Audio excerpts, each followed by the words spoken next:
چونکہ نماز کی بھی آواز لگائی جاتی ہے اسی لیے اس کو بھی اذان کہتے ہیں. یہاں پہ صرف آواز لگانے والے کے معنوں میں ہے. فَأَذَّنَ مُؤَذِّنٌ ایک آواز لگانے والا بلند آواز لگائے گا اور چیخ کے کہے گا. کیا کہے گا؟ فَأَذَّنَ مُؤَذِّنٌ بَيْنَهُمْ ان کے درمیان ایک آواز لگانے والا آواز لگا کر کہے گا اللعنۃ اللہ علی الظالمین، اللہ کی لعنت ہو ظالموں پر، اللہ کی رحمتوں سے محرومی ہو ظالموں کے لیے، اللہ تعالیٰ کی نصرت اور مدد سے دور پھٹکار دیا جائے، دور کر دیا جائے ظالموں کو. کون ہے ظالم؟ ظالم کی تشریح آگے اللہ تعالیٰ نے فرما دی. ظالم سے مراد یہاں پہ یہ نہیں ہے کہ کسی نے اپنے بچے کو تربیت کے لیے تھوڑا سا پیٹا تھا تو زیادہ پیٹ دیا تھا، جو غلط ہے، اسلام اس کو پسند نہیں کرتا. جو کسی نے اپنے اسٹوڈنٹ کو تھوڑا سا مار دیا تھا، یہ بھی غلط ہے، اسلام اس کو پسند نہیں کرتا. لیکن یہاں وہ اس کو ظالم نہیں کہا جا رہا. یہاں ظالم کی جو کوالٹی اللہ تعالیٰ نے بیان کی، یہاں ظالم کی جو صفت اللہ تعالیٰ نے بیان کی وہ قابل غور ہے. الذین یصدون عن سبیل اللہ، نمبر 1 فرمایا جو اللہ کی راہ سے روکتے تھے اور روکتے تھے. دونوں ترجمے میں سے یہ کر رہا ہوں کہ اگر صرف راہ خدا سے روکنے کا مفہوم ہوتا تو اللہ تعالیٰ ارشاد فرماتا الذین یمنعون عن سبیل اللہ، لیکن یمنعون تو نہیں ہے نا، یصدون صدا سواد سے جب آتا ہے تو اس کے معنی ہوتے ہیں خود بھی روکنا، دوسروں کو بھی روکنا. خود بھی رک جانا، عمل نہ کرنا اور دوسروں کو بھی روکنا. اچھا، یہ انسان کی سائیکالوجی ہے کہ انسان جب کسی بھلائی سے خود رک جاتا ہے نا، پوری کوشش کرتا ہے دوسرے بھی نہ کرے، دوسرے بھی نہ کرے. بار بار اللہ تعالیٰ نے قرآن پاک میں اس انسانی نفسیات کو، اس سائیکالوجی کو، اس نیچر کو بیان کیا ہے.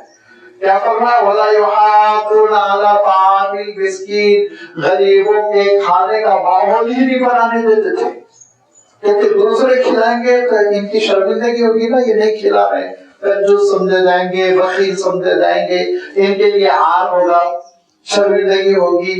لالا ماحول بنا، سب کو آمادہ کرو، کوئی نہ کھلائے. یہ کیفیت کہ خود بھی نیکی نہ کرے اور دوسروں کو نیکی کرنے سے روک دے، یہ مفہوم آ جاتا ہے خود بخود یصدون عن سبیل اللہ میں، کہ خود بھی نیکی نہیں کرتے تھے اور دوسروں کو بھی نیکی کرنے نہیں دیتے تھے. الذین یصدون عن سبیل اللہ، جو اللہ تعالیٰ کے راستے سے روکتے تھے. اب ہمارا ذہن کہاں جاتا ہے؟ ہمارا ذہن جاتا ہے جو اہل کفر ہے اور کسی کو مسلمان نہیں ہونے دے رہے ہیں، وہ تو ہے ہی، اس میں کیا شک ہے، وہ سب سے اونچے درجے میں ہے، اس کوالٹی میں، اس برائی میں وہ سب سے اونچے درجے میں ہے، اس سے انکار نہیں. لیکن یاد رکھیے کہ اس بڑے جرم کے علاوہ چھوٹے چھوٹے جرائم بھی ایسے ہیں جو اسی خانے میں آتے ہیں، یصدون عن سبیل اللہ. اگر ہماری سوسائٹی میں، دوست احباب میں، رشتہ داروں میں، کبھی کبھی اپنے بال بچوں میں، کنبے کے افراد میں کوئی نیکی کا جذبہ پیدا ہو تو پھر جو دیگر لوگ پریشان ہونے لگتے، روکنے لگتے، سمجھانے لگتے، یصدون عن سبیل اللہ میں آتے، وہ ظالم ہو جاتے ہیں. مثلا کئی معاشرے کی برائیاں ہیں، کئی معاشرے کی برائیاں ہیں. ان برائیوں میں ایک کی مثال دیتا ہوں. وہ مثال یہ ہے کہ کوئی لڑکا یہ کہے کہ میں بالکل سادگی کے ساتھ شادی کرنا چاہتا ہوں، نو لین دین، کچھ بھی نہیں، مجھے لینا نہیں ہے، میں نہیں لوں گا، جائز نہیں ہے اسلام میں. تو اب بڑے بہن کے کیا سمجھاتے ہیں؟ تمہاری بہنوں کو تو ہم نے دیا تھا نا، تو وہاں گناہ کیا تھا تو یہاں بھی گناہ کرنا ضروری ہے. وہ جہنم میں جائے گا بہنوں حساب تو سارے کو بھی جہنم میں جانا ہے. یار تم کیا بول دیا؟ کیسی کیسی چیزیں سب معاشرے میں منہ دکھانا ہے نا، سوسائٹی میں بیٹھنا ہے نا، سوسائٹی کو منہ دکھانا ہے، رشتہ داروں کو بتانا ہے نا کیسے نہیں کرے. یار آمادہ کرتے ہیں، سمجھاتے ہیں، کاؤنسلنگ کرتے ہیں، محنت کر کے اس کو گناہ پر آمادہ کر دیتے ہیں. ایک نیکی پر آگے بڑھنا چاہ رہا ہے، سپورٹ کرو. تعاونوا علی البر والتقوی ولا تعاونوا علی الاثم والعدوان. کتنی نیکیاں ہیں، میں نے ایک ہی مثال دی. کتنی نیکیاں ہیں جس پر کبھی کوئی فرد عمل کرنے کی کوشش کرتا ہے، سوسائٹی ساتھ نہیں دیتی، معاشرہ ساتھ نہیں دیتا، اس کی مخالفت میں گفتگو شروع ہو جاتی، کبھی کبھی اس کا بائیکاٹ کر دیتے ہیں، کبھی کبھی بیچارہ ایسے تنہا پڑ جاتا ہے کہ تنہائی کے ڈر سے پھر وہ گھٹنے ٹیک دیتا ہے، گناہ کرنے لگتا ہے، ناجائز کام کرنے لگتا ہے۔ لہذا جب ہم خود نہیں کر سکے، چلیے چھوڑیے، اللہ تعالیٰ معاف فرمائے، دوسروں کو کیوں روکتے ہیں بھائی، کرنے دو، خاموش تو رہو، کم سے کم خاموش تو رہو کہ وہ ایک نیکی کرنا چاہ رہا ہے، نیکی کر لینے دو، لیکن خاموش بھی نہیں رہتے۔ یہ ہے یصدون عن سبیل اللہ، راہ خدا سے روکنا، یہ ان کا شمار ظالموں میں ہوا۔ تو جو اہل کفر ہے، جو باطل کے سرغنے ہیں، جو گناہوں کے لیڈر ہیں، ابلیس کے جو کارندے ہیں، وہ تو جہنم میں تڑپیں گے، لیکن تھوڑا سا مزہ ایسے لوگوں کو بھی چکھنا پڑے گا جو دنیا میں نیکیوں سے لوگوں کو روکتے ہیں، کبھی آل اولاد کو روکتے ہیں، کبھی بھائی بہنوں کو روکتے ہیں، کبھی دوست احباب کو روکتے ہیں، کبھی محلے کے کسی فرد کو روکتے ہیں۔ یہ ساری چیزیں جو کرنے لگتے ہیں تو کچھ نہ کچھ اس سزا کا جز، اس سزا کا حصہ چکھنا پڑے گا۔ تو لازمی بات ہے، اللہ تعالیٰ نے کلام پاک میں جو رہنمائی فرمائی وہ صرف اہل شرک اہل کفر کے لیے نہیں، ہر فرد کے لیے۔ اور کرے ہم اپنی زندگی میں یہ تہیہ کر لیں، کبھی کوئی نیکی کرنے جا رہا ہے تو میں نے روکوں گا، چاہے کچھ ہوتا ہے، وہ کرے نہ کرے اس کی مرضی، لیکن وہ اگر کوشش کر رہا ہے تو اس کو کوشش کرنے دیا جائے۔ لازمی بات ہے خود بھی کریں۔ وَيَبْغُونَهَا عِوَجًا، اور جب یہ کوشش کرتے ہیں نا راہ خدا سے روکے، سبیل اللہ سے روکے، اللہ کے راستے سے روکے، تو اس کے لیے کیا کرنا پڑتا ہے؟ دیکھیے وَيَبْغُونَهَا عِوَجًا، نعوذ باللہ، شریعت میں پھر انسان کو خامیاں ڈھونڈنا پڑتا ہے۔ شریعت میں وہ ایسے عیوب ڈھونڈنے کی کوشش کرتا ہے جو نعوذ باللہ ہے ہی نہیں، اپنے تئیں ان کو عیوب بناتا ہے۔ کہ دیکھو مثال کے طور پہ یہ پردے کا نظام ہے نا، اس کی وجہ سے تم پڑھ نہیں پاؤ گی، آگے نہیں بڑھ پاؤ گی۔ اللہ تعالیٰ نے اپنے دین میں خواتین کی ترقی پہ پابندی لگا دی، نعوذ باللہ، ایسے کانسیپٹ دینے کی کوشش کرے گا۔ اور آپ جانتے ہیں کہ یہ جب ایمان سے محروم، یہ ہمارا جو ظالمانہ میڈیا ہے، حکومت کی پالیسیاں ہیں، ان کا تو عالم ہی ہے وَيَبْغُونَهَا عِوَجًا، کہ اللہ تعالیٰ کے دین کے ہر حکم میں وہ عیب تلاش کرنے کی کوشش کرتے ہیں، نہ سمجھتے ہیں، نہ سمجھانے کی کوشش کرتے ہیں، اور نہ سمجھانے دیتے ہیں، سمجھانے بھی نہیں دیتے۔ لہذا فرمایا ٹھکانا کیا ہوگا؟ جائیں گے جہنم، بھگتیں گے۔ انسان کی اتنی خطائیں ہوتی، اتنی کوتاہیاں، اور اس قدر ضدی پن، دھرمی، ظلم، ناانصافی، یہ ساری وہ وجوہ ہوتی جس کی وجہ سے ہمیشہ کے لیے وہ جہنم میں چلا جاتا۔ ورنہ اگر انسان کے اندر صرف چھوٹی موٹی لفزشیں، غلطیاں، کوتاہیاں ہو گئی تو رحمان تو معاف کرنے کے لیے تیار ہے۔ وَهُمْ بِالْآخِرَةِ كَافِرُونَ، اور یہ وہ لوگ ہوتے ہیں ظالم جو آخرت کا انکار کرتے ہیں، مذاق اڑا کے تقریروں میں کہتے ہیں کہ ان کو تو کیا ہے، ایک ہی زندگی ہے، یہ تو یہاں مرنے کے بعد دوبارہ آئیں گے نہیں، اب جہنم جنت کب ہوگا پتا نہیں، ہم تو تھوڑے دنوں میں واپس آنے والے ہیں۔ جیسے ان کو کسی نے گارنٹی دے دی کہ آگے کتا بلی بن کے آ جائیں گے۔ ایک فرسودہ قسم کا ان کا خیال ہے جس کا نہ کوئی سائنٹیفک پروف ہے اور نہ ہی کوئی واقعاتی پروف ہے، اور نہ کوئی ان کے دین میں ایسا تصور ہے، ان کی کتابوں میں ایسا تصور، بس ایک خیالی بلاؤ ہے جس کو انہوں نے بتا دیا کہ جنم کا جینا ہے، پھر لوٹ کے آنا، پھر لوٹ کے آنا، پھر لوٹ کے آنا، نعوذ باللہ۔ اب وہ ان کے ساتھ رہتے بعض اوقات ہمارے پاس ہماری خواتین غلطی کر جاتی ہیں اور کہنے لگتے ہیں کہ اگلے جنم بھی میں یہ نہیں کروں گا۔ ارے جنم ہی نہیں، اگلا ختم ہو گیا، ایک ہی مرتبہ ہے ایگزامینیشن سینٹر، جب کان پکڑ کے یہاں سے نکال دیا جائے گا نا، دوبارہ داخل نہیں ہونا ہے، پھر برزخ ہے، پھر اس کے بعد قیامت، اور قیامت کے بعد کے حالات ہے۔ انسان کو ایک ہی موقع اللہ تعالیٰ دیتا ہے، دوسرا موقع نہیں ملنے والا ہے۔ اسی موقع کو غنیمت سمجھے، جو کچھ نیکی کرنا ہے اسی دنیا میں کرے۔ جنم خوش رہو، کہاں کا جنم، یہی جنم میں خوش رہے بہت بڑی بات ہے، دوسرا جنم ہے ہی نہیں۔ لہذا یہ آخرت کا انکار طرح سے، آپ جانتے ہیں کہ آخرت کا انکار کرنے والے کئی شکلوں میں کرتے ہیں۔ ایک تو یہ شکل ہوئی جس کا میں نے اشارہ کیا، ایک شکل یہ کہ مرنے کے بعد ختم ہو جائیں گے، کچھ ہوگا ہی نہیں، مر مٹ جائیں گے، بلا دیے جائیں گے، کوئی چیز نہیں ہے، یہ بھی آخرت کا انکار۔ اور تیسرا آخرت کا انکار یہ ہے کہ آخرت کے سلسلے میں ایسے عقیدے رکھے کہ بس ہم کو تو 100 بچا لے گا، یہودیوں کا عقیدہ حضرت ابراہیم علیہ السلام بچائیں گے، عیسائیوں کا عقیدہ حضرت عیسیٰ علیہ السلام بچا لیں گے، اور کوئی بھی نہیں بچائے گا. تمہارے اعمال کی بنیاد پر تمہاری حضوری ہوگی، اعمال کی بنیاد پر نتیجہ ہوگا. اللہ تعالیٰ فضل و کرم فرمائے گا اور نظر التفات فرمائے گا تو نجات ہے، ورنہ خسکر رہتا ہوگا. اب یہ گفتگو ہو رہی ہوگی، اسی اثناء یہ اعلان ہو جائے گا کہ اللہ کی لعنت ہو ان ظالموں پر جو ظالم اللہ تعالیٰ کے راستے سے روکتے تھے اور اللہ تعالیٰ کے راستے میں اور اس کے دین میں اور اس کی شریعت میں عیوب تلاش کرنے کی کوشش کرتے تھے اور آخرت کے ایمان کے منکر تھے کہ اچانک وَبَيْنَهُمَا حِجَابٌ سلسلہ منقطع ہو جائے گا. آپ موٹے موٹے الفاظ میں کہہ لیجیے کال کٹ جائے گی، قصہ ختم. حجاب کہتے ہیں ہم لوگ استعمال کرتے ہیں نا پردوں کے معنی میں، تو وَبَيْنَهُمَا حِجَابٌ ان کے درمیان ایک پردہ حائل آ جائے گا، ایک حائل ہو جائے گا، ایک چیز آ جائے گی جس کی وجہ سے دونوں کٹ جائیں گے، دونوں میں کوئی رابطہ نہیں رہے گا. اللہ تعالیٰ ارشاد فرماتا ہے سورۃ الحدید میں فَضُرِبَ بَيْنَهُمْ بِسُورٍ، ایک بہت زبردست قسم کی دیوار ہوگی. دیوار سے مراد ایسی دیوار نہیں جو ہم دنیا میں بناتے ہیں، واجب و غریب دیوار ہوگی، بہت چوڑی دیوار ہوگی، بہت چوڑی دیوار.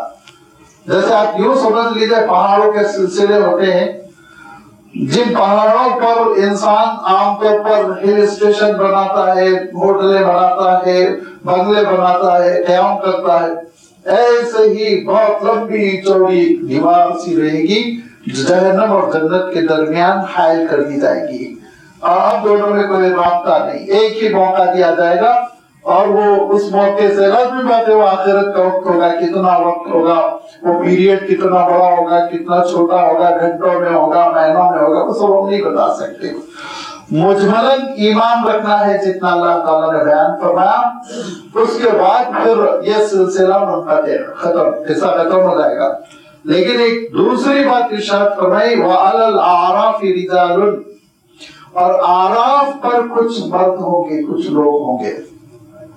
آراف جس کی وجہ سے اس کو سورۃ الاعراف کہتے ہیں، یہ عرفن کا پلورل فارم ہے، جمع کا صیغہ ہے. عرف اصلاً عربی زبان میں بلند چیز کو کہتے ہیں، جو ہائٹ والی ہو، جس کی کچھ بلندی ہو.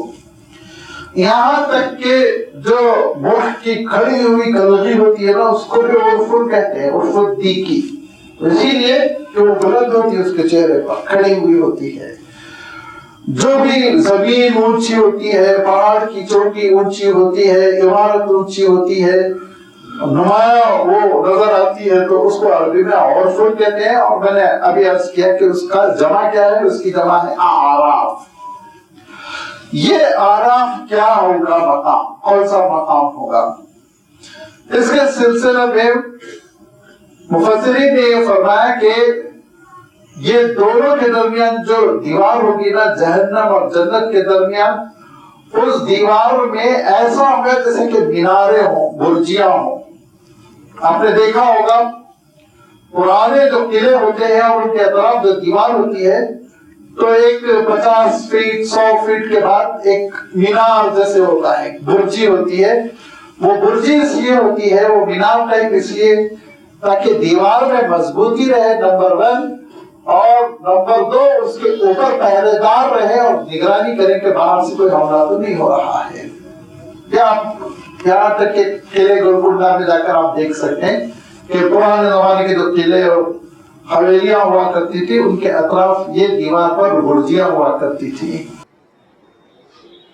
فرماتے ہیں مفسرین کے ایسے ہی وہ جہنم اور جنت کے درمیان کی جو دیوار ہے، جس کا اللہ تعالیٰ نے سورۃ الحدید میں تذکرہ فرمایا، جس کا بھی میں نے اشارہ کیا، فَضُرِبَ بَيْنَهُمْ بِسُورٍ لَهُ بَابٌ ظَاهِرُهُ الرَّحْمَةُ وَبَاطِنُهُ الْعَذَابُ، کہ ایک طرف عذاب، اس میں باب بھی ہوگا، فرمایا دروازہ ہوگا، ایک طرف عذاب، دوسری طرف جنت، اللہ کی نعمت ہے، بیچ میں وہ دیوار بات رہی ہوگی. اب دیوار یہ ہمارے اپنے الفاظ سے ترجمہ کرنے کے لیے، ورنہ وہ جنت اور جہنم کے اعتبار سے بہت ہی لمبی چوڑی جنت اور جہنم کو کاٹنے والی چیز ہوگی. ہو سکتا ہے 1 کلومیٹر کی ہو سکتا ہے 10 کلومیٹر کی ہو سکتا ہے ہمالیہ جیسی ہو، لازمی بات ہے وہ آخرت کی چیزیں ہیں، اس میں جو ہے چوٹیاں بلند ہوں گی. جیسے کہ آپ نے پہاڑی سلسلے میں بھی دیکھا ہے کہ بیچ بیچ میں اس کا ایک سلسلہ پیک پہ جاتا ہے، اونچا ہو جاتا ہے، ایسے ہی وہ برجیاں ہوں گی، اس کی چوٹیاں ہوں گی، بلندیاں ہوں گی. وَعَلَى الْأَعْرَافِ، اب آراف سمجھ لینے کے بعد دوسرا لفظ ارشاد فرمایا رجال، کچھ لوگ ہوں گے. کچھ لوگ ہوں گے، کون لوگ ہوں گے اللہ تعالیٰ نے اس کی وضاحت نہیں فرمائی، اور صیغہ جو استعمال کیا وہ نکرہ کا، اسی لیے ترجمہ کرنا پڑتا ہے کچھ لوگ ہوں گے، کچھ شخصیتیں ہوں گی. اور وہ شخصیتیں کون ہوں گی، وہ لوگ کون ہوں گے، اس میں 11 تفسیریں کی گئی ہیں. 11 تفسیریں، اگر آپ امام طبری رحمۃ اللہ علیہ کی تفسیر اٹھا لیں تو انہوں نے 11 اقوال بیان کیے ہیں. لیکن 2 قول ایسے ہیں جن کی تائید حدیثوں سے بھی ہوتی ہے، اگرچہ وہ حدیثیں سند کے اعتبار سے بہت مضبوط نہیں ہیں، لیکن بہرحال روایتیں ہیں ضعیف صحیح. اور قرآن مجید کے اسلوب سے بھی وہ 2 باتوں میں سے ایک بات ہی ہم مراد لے سکتے ہیں. ان 2 باتوں میں ایک بات تو یہ ہے کہ جیسے کہ میں نے ابھی عرض کیا کہ کچھ ضعیف روایتیں ہیں جس میں اللہ کے رسول صلی اللہ علیہ وسلم فرماتے ہیں وہ لوگ ہوں گے جن کی نیکیاں اور برائیاں برابر برابر ہوئی میزان عمل پر، تو ان کا فیصلہ ڈیلے کر دیا گیا، نہ جنت مقدر ہوئی نہ جہنم میں چھوڑا گیا، کہا گیا کہ ٹھہرو تمہارا سوچے، اور ان کو آراف پہ بٹھا دیا جائے گا، آراف پہ رکھا جائے گا. ایک تشریح ہے کہ بیشتر مفسرین نے، اکابر صحابہ نے اس مفہوم کو لیا کہ وہ لوگ ہوں گے جن کی نیکیاں اور جن کی برائیاں وہ برابر برابر ہو جائیں گی، کیونکہ فرمایا کہ جس کا مثقال ذرہ برابر بھی نیکیوں کا پلڑا بھاری ہو جائے گا تو اللہ تعالیٰ اس کو جنت بھیج دے گا. اور فرمایا کہ جس کے گناہوں کا پلڑا بھاری ہوگا جہنم چلے جائیں گے، لیکن جو بالکل برابر برابر ہوں گے تو ان کا عذاب اور ان کا نتیجہ کہہ لیجیے وہ ڈیلے کر دیا جائے گا، مؤخر کر دیا جائے گا، اور ان کو آراف پہ رکھا جائے گا. آپ اپنی اصطلاح میں کہہ لیجیے وہ ویٹنگ لسٹ میں رہیں گے. دوسری تشریح جو اکابر صحابہ بھی کرتے ہیں، بڑے مفسرین نے بیان کی کہ یہ وہ لوگ ہوں گے جن کی سطح مختلف ہوگی. ہو سکتا ہے کوئی بڑا عالم دین ہو، کوئی فقیہ ہو سکتا ہے کوئی سپاہی ہو، مجاہد ہو رہا ہے خدا میں جہاد کرنے والا، کوئی داعی ہو، لیکن ان کا واسطہ دنیا میں پڑا تھا ان لوگوں سے جو دعوت دین کا انکار کرتے تھے، اسلام کا انکار کرتے تھے، اور یہ بیچارے ان کو سمجھاتے تھے لیکن سمجھانے میں کامیاب نہیں ہو سکے. وہی غالب آ گئے، منکرین ستانے والے غالب آ گئے، یہ بیچارے دب گئے، شہید ہو گئے، یا خاموش ہو کر کسی گوشے میں ہجرت کر لی، گوشے عافیت میں زندگی بسر کر لی. تو چونکہ حجت پوری نہیں ہو سکی تھی اور ایک حسرت ان کے دل میں رہ گئی تھی، اسی لیے اللہ تعالیٰ ان لوگوں کو آراف پر رکھے گا. اور آراف پہ رہنے کی وجہ سے کیا ہوگا، یعرفون کلا بسیماہم، وہ سب سے واقف ہوں گے ان کے پیشانیوں سے، ان کے چہروں سے، ان کے خط و خال سے، ان کے نقوش سے. سیما اصلا کہتے ہیں علامتوں کو. سیماہم فی وجوہہم من اثر السجود بھی آیا دیکھیے کہ صحابہ کی علامت اللہ تعالیٰ نے صفت کی بیان فرمائی کہ ان کے چہروں پر سجدوں کی علامتیں ہیں، سجدوں کے نشانات. تو فرمایا یہ آراف والے یہ جان رہے ہوں گے، پہچان رہے ہوں گے جنتیوں کو بھی ان کے چہرے کی علامتوں سے کہ وہ نور سے سفید چمک رہے ہیں چاند کی مانند، اور جہنمیوں کو بھی وہ پہچان رہے ہوں گے ان کے چہرے کے سیاہپن کی وجہ سے، بالکل کالی جیسے تھوپ دی گئی ہے.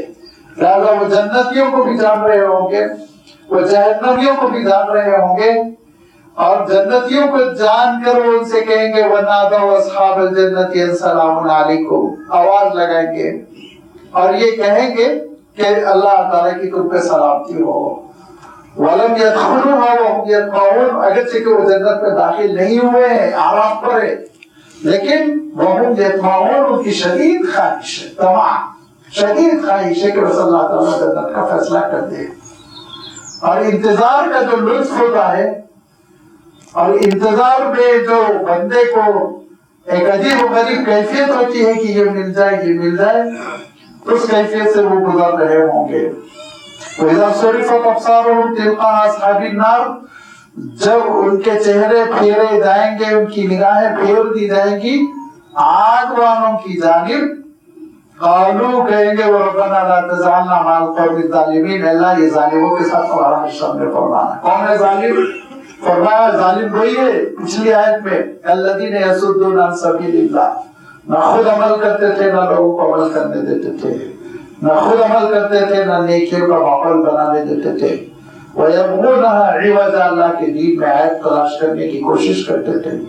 وَهُمْ بِالْآخِرَةِ كَافِرُونَ، آخرت سے غافل، موت اور موت کے بعد کے مرحلوں سے بالکل غافل منکر زندگی کو بسر کر رہے تھے.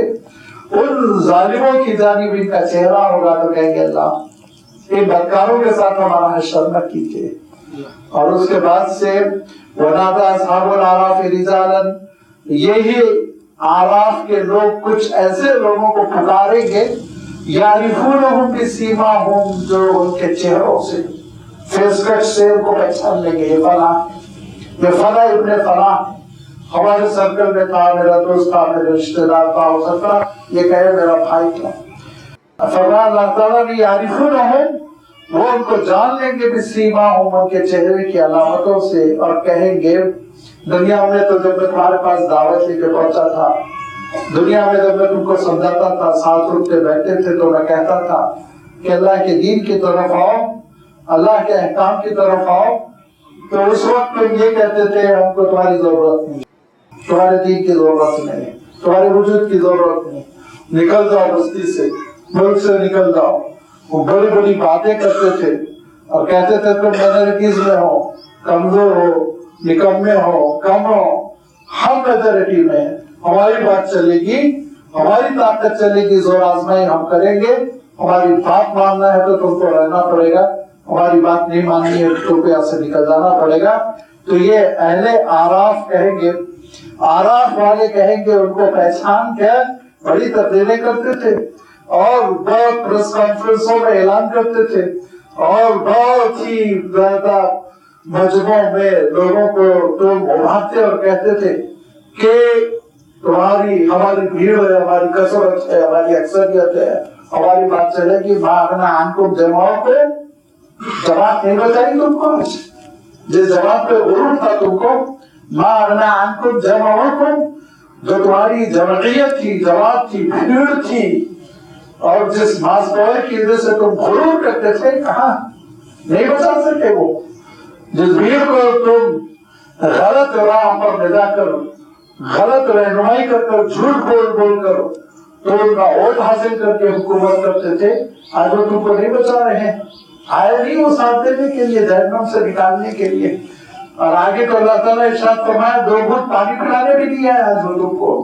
ما اغنا عنکم، بے نیاز نہیں کیا تم کو. آج جمع ہوتے تمہاری اپنی بھیڑ، گیدرنگ، اکثریت اور تمہارا مجمع، شو، ڈی جے، دھماکے، یہ سب چیزیں ختم ہوگی. کافر دنیا میں رہ گئی، آج کوئی چیز ساتھ نہیں دے رہی. وما کنتم تستكبرون، اور وہ چیز بھی نہیں بچائی جس کو تم غرور کرتے تھے. اپنے حکومت پر غرور، اپنی دولت پر غرور، اپنے مینجمنٹ پر غرور، اپنے اقتدار پر غرور. ایسا غرور جس کے گھر پہ چاہو بلڈوزر چلاؤ، ایسا تکبر کہ جس کو چاہو جیل میں سڑا دو، ایسا تکبر کہ جس کو چاہو نوکریوں سے محروم کر دو، جس کو چاہو ذلتوں میں ڈال دو، جس کو چاہو ان پر بمباری کر دو، تباہ کر دو. یہ جو غرور کرنے والی چیزیں، وہ حالات ہر جنگی ہتھیار اور تدبیریں، مینجمنٹ، دولت، بینکنگ کا نظام، جن جن چیزوں پہ تم تکیہ کرتے تھے، غرور کرتے تھے، آج کوئی بھی چیز نہیں ہے بچانے کے لیے. ہے کوئی چیز؟ هؤلاء الذين اقسمتم لا ينالهم الله برحمة، یہ وہ لوگ جن کے بارے میں تم قسم کھا کے کہتے تھے کہ ان کو آخرت میں کچھ نہیں ملنے والا، برباد ہو جانے والے. یہ کمزور قسم کے لوگ ہیں، یہ ایمان والے جن کا کوئی ساتھ دینے والا نہیں ہے، جن کے بارے میں تم کو پورا بھروسہ تھا کہ یہ جس طرح دنیا میں پریشان ہے آخرت میں بھی پریشان ہو جائیں گے، وَادْخُلُوا الْجَنَّةَ لَا خَوْفٌ عَلَيْكُمْ وَلَا أَنْتُمْ تَحْزَنُونَ، ان کو تو کہہ دیا گیا ایک جنت میں داخل ہو جاؤ، الحمدللہ وہ جنت میں داخل ہو چکے ہیں، لا خوف علیکم ولا انتم تحزنون، اور نہ ہی ان کو کوئی خوف ہوگا نہ ہی وہ کوئی غم سے۔ بعد میں پھر اعراف کا معاملہ اللہ تعالیٰ نے اتنا ہی بیان فرمایا۔ مفسرین کہتے ہیں جب دنیا میں جو پریشانی ہوئی تھی، پشیمانی ہوئی تھی، شرمندگی ہوئی تھی، منہ چھپانا پڑا تھا، افسوس تھا کہ جائیداد چھین لی گئی، افسوس تھا کہ نوجوانی کے بڑے قیمتی لمحات جیل میں گزر گئے، افسوس تھا کہ نوکری نہیں دی گئی تھی، افسوس تھا کہ مارا گیا تھا، پیٹا گیا تھا، جان لے لی گئی تھی، یہ سارے صدموں اور حسرتوں سے اور یہ سارے خوف سے کہ آگے کیا ہوگا، کہاں سے حملہ ہو جائے گا، کون حملہ کر دے گا، ساری چیزوں سے پھر انسان کو، مومن کو، اعراف والوں کو اللہ تعالیٰ محفوظ فرما کر جنت میں داخل کر دے گا، وہ ہمیشہ کے لیے جنت میں داخل ہو جائیں گے۔ لہذا یہ دونوں جو مفہوم ہے، چاہے آپ گناہوں اور نیکیوں میں برابر برابر والے مان لیں یا آپ ان کو مان لیں جو مردان کار تھے، جدوجہد کر رہے تھے، میدان عمل میں تھے اور نوکریاں کرتے وقت لوگ ان کو شرمندہ کرتے تھے، اور تعلیم کے زمانے میں لوگ ان کو شرمندہ کرتے تھے اور دین کے سلسلے میں عار دلاتے تھے، وہ لوگ جو بھیڑتے تھے ایمان کے خاطر، وہ لوگ جو بچت پوری کرنے کی کوشش کرتے تھے، ایسے کہ عمل میں ان کے کوتاہی آ رہی ہوں۔ یہاں تک کہ ایک روایت ہے جس کا مفہوم یہ ہے کہ وہ راہ خدا میں نکل گئے تھے لیکن والدین کی اجازت نہیں لی تھی انہوں نے، ان کو بھی آراف پہ رکھا جائے گا، صلی اللہ علیہ وسلم ارشاد فرماتے کہ والدین سے اجازت لینی چاہیے تھی، غلطی ہو گئی لیکن اللہ کے راہ میں نکل کے شہید ہوئے، بہت بڑا درجہ بھی ملا، تو تھوڑا ڈیلے کر کے ہو۔ ایسے سارے حضرات جب پوری حجت کر لیں گے اور جنہوں نے دنیا میں شرمندہ کیا تھا ان سب پر لعنت و ملامت کر کے ان کو ان کی حقیقت بتائیں گے، آئینہ بتا دیں گے کہ آپ کی بھیڑ کیا تھی، آپ کی ترقی پروموشنز کیا تھے، آپ کی کالونیاں کیا تھی، آپ کا غرور کیا تھا اور آج آپ کا حشر کیا ہو رہا ہے۔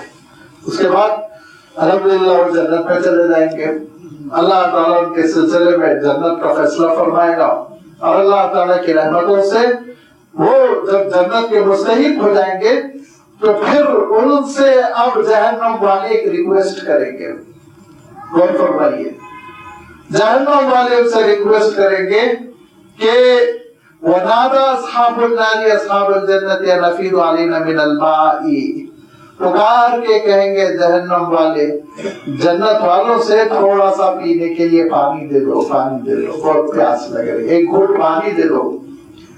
دنیا میں دیکھتے تھے کہ یہ جنتی لوگ یہ اپنی ہر چیز قربان کرتے ہیں، خود بھوکے رہتے ہیں لیکن کھانا کھلا دیتے ہیں غریبوں کو، خود گھر بیٹھ کے پینے کے لیے پانی نہ ہو لیکن کوئی پانی مانگتا ہے تو پانی دیتے ہیں۔ اللہ کے رسول صلی اللہ علیہ وسلم نے ارشاد فرمایا کوئی اگر پینے کے لیے پانی مانگے اور تم پانی ایک گلاس دیتے ہو یا ایک جگ دیتے ہو یا ایک گڑا دیتے ہو پڑوسی کو تو کہا افضل الصدقۃ، اس سے بڑھ کے کوئی صدقہ نہیں، ارشاد فرمایا، بہت اجر ہے، بہت اجر ہے۔ لہذا اللہ کے رسول صلی اللہ علیہ وسلم کی خدمت میں ایک صحابی تشریف فرما تھے، ان کی اہلیہ محترمہ وفات کر چکی تھی جس کا ان کو رنج تھا، دل پر اثر تھا، تو انہوں نے اللہ کے رسول صلی اللہ علیہ وسلم سے یہ عرض کیا کہ اللہ کے رسول میں ان کے ایصال ثواب کے لیے بہت بڑا کام کرنا چاہتا ہوں، جتنا اچھا اجر ان کو ملے وہ کام میں کرنا چاہتا ہوں۔ تو اللہ کے رسول صلی اللہ علیہ وسلم نے فرمایا لوگوں کے لیے پانی کا انتظام کرو، انہوں نے کہا کنواں کھلوا دو، کہا ہاں کنواں کھلوا دو، پینے کے پانی کا انتظام کرنے کو بہت ہی بڑا اجر مانا گیا۔ آپ نے بہت روایت سنی ہوگی، بخاری شریف کی روایت ہے، متعدد احادیث کی کتابوں کی ہے، جب ہم بخاری کا نام لیتے ہیں تو صرف بخاری مراد نہیں ہوتی بلکہ سب سے چونکہ مشہور کتاب ہے اور سب سے مستند کتاب ہے اسی لیے ہم اس کتاب کا نام لے لیتے ہیں۔ تو بے شمار حدیث کی کتابوں میں روایت ہے کہ ایک شخص صحرا میں بڑا پیاسا تھا، کنواں نظر آیا لیکن ڈول نہیں تھا، تو وہ صاحب جو ہے